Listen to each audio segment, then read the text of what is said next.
Please get ready for a dictation of exercise number 21 from August 21 issue of Progressive magazine. 5 seconds. Start. Sir, taking up the other matters on which the President's address is being criticized, one criticism has been on the point that the prices have not been contained, that even though we have stated that the inflationary tendencies have been arrested, yet there is no ostensible evidence of the prices coming down in the market. It is again an unfortunate state of affairs. We know that prices are controlled in two ways. One, as by the general laws of economics, of demand and supply, and the other is by legislation, like we did through the Defense of India rules.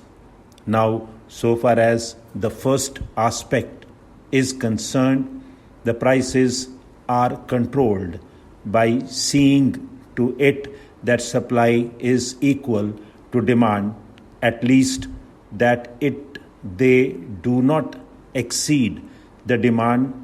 They should at least be able to meet the demand, and that when that happens, prices themselves stabilize and adjust themselves. Therefore, it is absolutely necessary that there should be sufficient production in the country, both in the industrial as well as in the agricultural sector. But what has been the attitude of the opposition on this particular aspect? Whereas it is absolutely necessary that there should be 100% man days working in industry and agriculture right through the year, we have seen that the total strategy of the opposition has been to promote Bharat Bandh, to promote strikes, to raise all kinds of industrial disputes, to cause unrest among the agricultural labor, and thus by all means to ensure that the production is crippled. It requires an ostrich to ignore a contradiction of this type.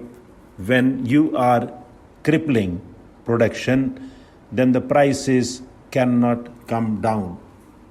The other method of controlling prices is by the various legislation. It is a method still open to the government, and maybe if otherwise the prices cannot be contained, the other method may be used on some unforeseeable occasion. But speaking for myself, I would still be advocating and contain the prices by the normal economic laws. Socialism always means an increase in production, an increase in the wealth of the country by producing more in industry and agriculture, and it is result of this increased production which is distributed amongst the people. That is the concept of socialism. I would expect when we ask for cooperation from the opposition, we are asking for cooperation of this kind.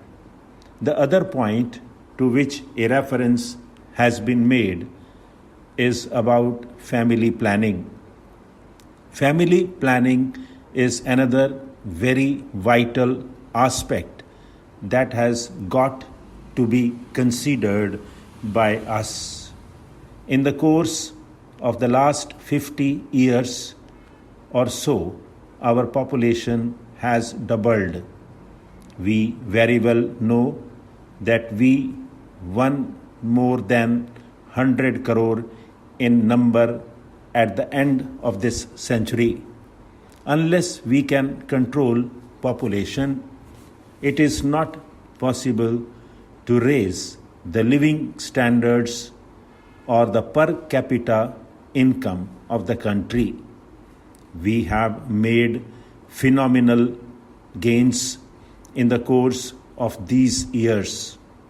But unfortunately, all those gains have been eaten away by the growing population.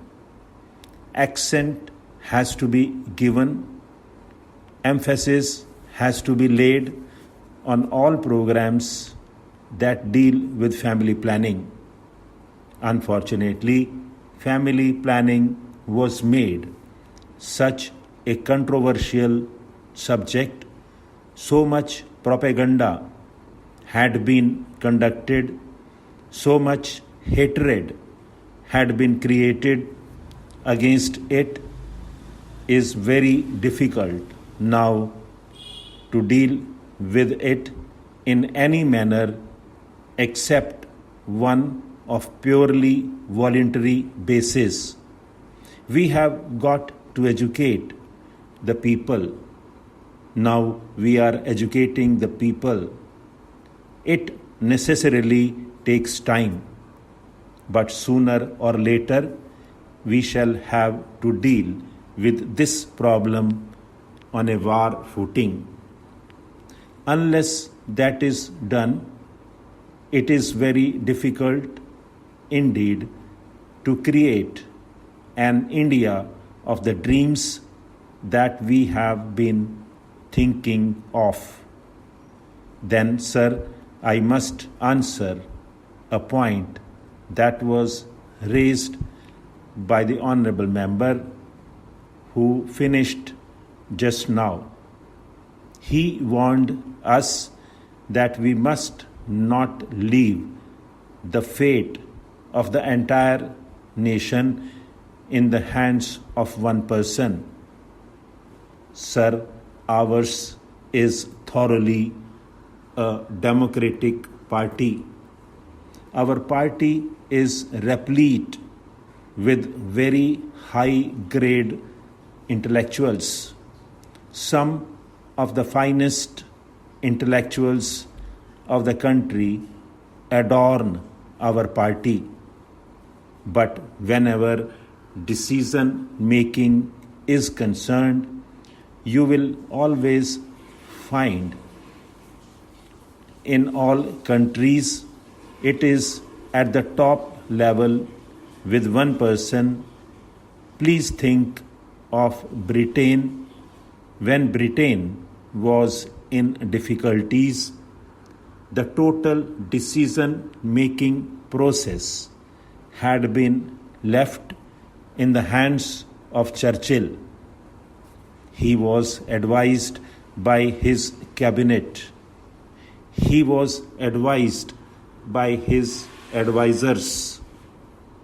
But the decision making process was in the hands of one man only.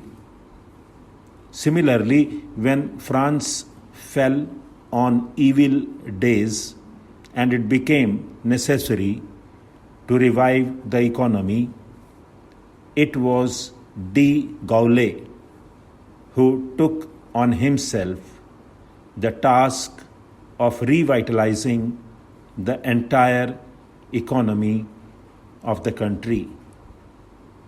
In America, too, you may remember that in the days of the darkest recession, it was Roosevelt on whom fell the task of revival. Therefore, it is nothing new, it is nothing extraordinary that at the apex in our country, the matter is being dealt with by an individual only. Stop.